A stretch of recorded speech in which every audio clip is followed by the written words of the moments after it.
Hey, gang, it's Ryan again over at bulletprooflease.com. A 31-page, fully editable lease designed to protect you, the landlord. Okay, so let's get into this tip today. So today's tip is about LLC structure in a certain situation. Now, before I begin, do your own research. There's 10,000 different municipalities in this country. I can't know the laws of every one, okay? So, but generally speaking, here's a way that you could do to help get around the due on sale clause. Okay, so a due on sale clause gives the lender the right, but not the obligation, to call a note due if you transfer ownership.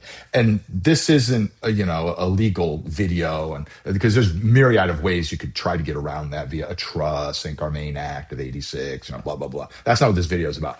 This video is about if you're going to acquire a property without paying off the seller's first mortgage, okay? And there's many ways you can do that. About half the units I ever owned, I never used the bank, okay? And out of those, most of them were paid in full, so I didn't have to deal with it, but sometimes they have a mortgage, and I don't want to put down so much money to pay off their first mortgage, right? So I want to put down as little as possible. And if they have a big mortgage, well, then that means that I'm going to take ownership of the building.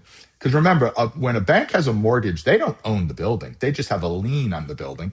That's called a mortgage. That's all that is. So when you buy your house and you have a mortgage, you own the house. Go down to town hall. You are the owner. Okay, so I'll buy a multifamily without a bank, and there's 8 or 9 ways to do that. But if I'm doing it via seller financing, which I want the seller to be the bank, okay, and he has a mortgage. So we have a closing. Everything's on the up and up, right?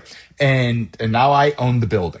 Well, if his lender finds out it switched, they can call the loan due going, whoa, we sold it to Jim Smith, not Ronnie, so I'm going to go ahead and call the loan due. So it's very rare that happens, but it can happen. One of the things you can do is utilize the LLC and open a new LLC in the owner's name. And let me explain. So when a building transfers, how the bank usually finds out about it is the insurance changes, right? It was Jim Smith, and then all of a sudden the new insurance on the building, because by law in most states they have to be notified, the lien holder.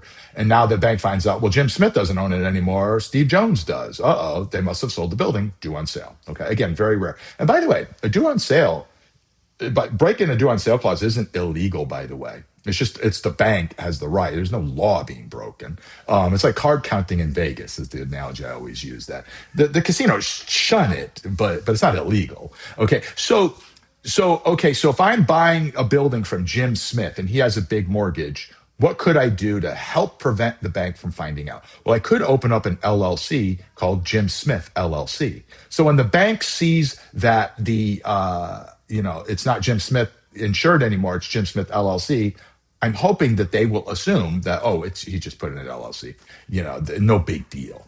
So you could open an LLC matching the owner's exact name and go that route. Now, again, you got to do your own research, okay? Because their laws are just different everywhere. I can't know every law everywhere. So hopefully that helps somebody. Guys, visit bulletprooflease.com. I'm going to be undergoing a website refresh, okay? Because the website, I built it myself. I suck at this. So I'm going to have it professionally built. So kind of keep an eye out for that. So visit it today. Thanks, guys.